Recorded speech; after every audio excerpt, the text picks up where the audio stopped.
அனல் பறந்த பும்ரா அவர் வீசிய கடைசி ஓவர் அடுத்துன்னு விழுந்த இங்கிலாந்து அணியின் 3 முக்கியமான விக்கெட். இரண்டாவது நாள் ஆட்டம் முடிகிறப்ப இங்கிலாந்து அணியின் மொத்த கதையையும் ஒத்த ஆளா முடிச்ச நம்ம ஜஸ்பிரீத் பும்ரா. இப்படி யாருமே எதிர்பார்க்காத சம்பவங்கள் இந்த டே 2 ஆட்டத்தில் நேற்று நடந்திருக்கு. அதாவது இரண்டாவது நாளில் ரிஷப் பண்ட், சுப்மன் கில் 2 பேருமே தொடர்ந்து பேட்டிங் பண்ண ஆரம்பித்தாங்க. இதில் கில் 150 அடிப்பார் அப்படின்னு பார்த்தா 147லேயே அவுட் ஆயிட்டாரு. ஸோ தொடர்ந்து அபாரமாக விளையாண்டுக்கிட்டு இருந்த ரிஷப் பண்ட் அவராவது 150 அடிப்பார் அப்படின்னு பார்த்தா அவரும் 134 ரன்லேயே அவுட் ஆயிட்டாரு.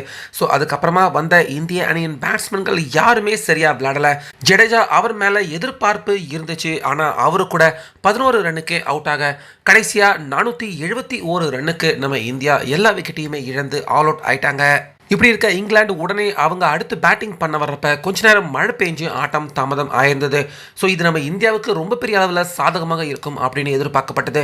அதே போல் அடுத்ததாக இங்கிலாந்து அவங்க பேட்டிங் பண்ண வந்தப்ப முதலாவது ஓவர்லேயே கேலே அவருடைய விக்கெட்டை 4 ரன்லேயே நம்ம பும்ரா வீழ்த்தினாரு.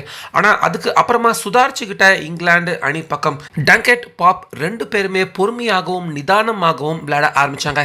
இதனால நம்ம இந்தியா விக்கெட் வீழ்த்துறதுல ரொம்ப பெரிய அளவில் சிரமம் இருந்துச்சு. பும்ரா அவர் ஒருத்தர் தான் நல்லா போட்டார், மற்ற எந்த பவுலர்களுமே சொல்லிக்கிற மாதிரி சிறப்பாக பந்து வீசலை. ஆனாலுமே பும்ரா மீண்டும் ஒரு மிகப்பெரிய பிரேக் த்ரூ, டங்கெட் அவரை கிளீன் பவுல்டு ஆக்கினாரு 62 ரனில் இருக்கிறப்ப. அதன் காரணமாக நம்ம இந்தியா மீண்டும் மேட்சுக்கு உள்ள கம்பேக் கொடுத்தாங்க. ஆனால் பும்ரா அவர் ஒருத்தர் மட்டுமே சிறப்பாக வீசினார். அவருக்கு நல்ல காம்பினேஷன், நல்ல பார்ட்னர்ஷிப் போலிங் யாருமே பந்து வீசல. ஷர்துல் தாகூர் அவர்லாம் ரொம்ப மோசம், 3 ஓவர் தான் போட்டார், ரன்னை வாரி வழங்கிட்டார். இதனால இங்கிலாந்து அணி நம்ம இந்திய அணி பக்கம் பும்ரா அவரை தவிர்த்து எல்லார்கிட்டையுமே சிறப்பாக விளையாண்டதால கிடுன்னு இங்கிலாந்து அணியின் ஸ்கோர் வேகமாக உயர்ந்துச்சு. ஆனாலுமே பும்ரா 3வது முறையாக மீண்டும் நம்ம இந்திய அணிக்கு பிரேக் த்ரூ கொடுத்து ஜோ ரூட் அவருடைய முக்கியமான விக்கெட், ஏன்னா அவருடைய ஹோம் கிரவுண்ட் இது, ஜோ ரூட் அவருடைய விக்கெட்டையும் பும்ரா அவரு வீழ்த்தி கொடுத்தாரு. ஆனாலுமே இங்கிலாந்து அணி அவங்க 200 ரன்னத்தோட கரெக்டாக நேற்று ஆட்டத்தின் கடைசி ஓவரை நம்ம பும்ரா அவர் வீச வந்திருந்தாரு. அந்த ஓவர் சும்மா அனல் பறக்கிற மாதிரி நம்ம பும்ரா வீசினாரு அப்படின்னே சொல்லலாம். கம்ப்ளீட்டா யார்கர் பேட்ஸ்மேன் திணற மாதிரியான பாலை வீசினாரு. அந்த ஓவர் முழுக்க பேட்ஸ்மேனா இருந்த ஹாரி ப்ரூக் பும்ரா போலிங்கை ஃபேஸ் பண்றதுக்கு அப்படியே நடுங்கி போய் பயந்து போய் தான் அந்த கடைசி ஓவர் முழுக்க ஹாரி ப்ரூக் அவர் ஃபேஸ் பண்ணாரு.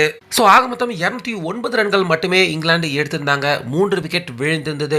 அந்த 3 விக்கெட்டையுமே நம்ம பும்ரா அவர் ஒருத்தர் தான் வீழ்த்திருக்காரு. வேற யாருமே இந்திய அணி பக்கம் இருந்து ஒரு விக்கெட்டை கூட வீழ்த்தல. ஆனாலுமே பும்ரா அவர் எடுத்து கொடுத்த 3 விக்கெட் அபாரமான பந்து வீச்சு. டே 2 ஆட்டம் நிறைவடைகிறப்ப பும்ரா அவருடைய ஒத்த ஆள் அந்த பந்து வீச்சு நம்ம இந்தியாவுக்கு ரொம்ப பெரிய அளவில் உதவியாக இருந்துச்சு. பும்ரா அவர் மட்டும் இந்த அற்புதமான ஸ்பெல்லை வீசலைனா கண்டிப்பாக இங்கிலாந்து 300க்கும் அதிகமான ரன்னை எடுத்திருப்பாங்க. இந்தியா மிகப்பெரிய நெருக்கடியிலும் இந்த மேட்ச்ல சிக்கியிருப்பாங்க.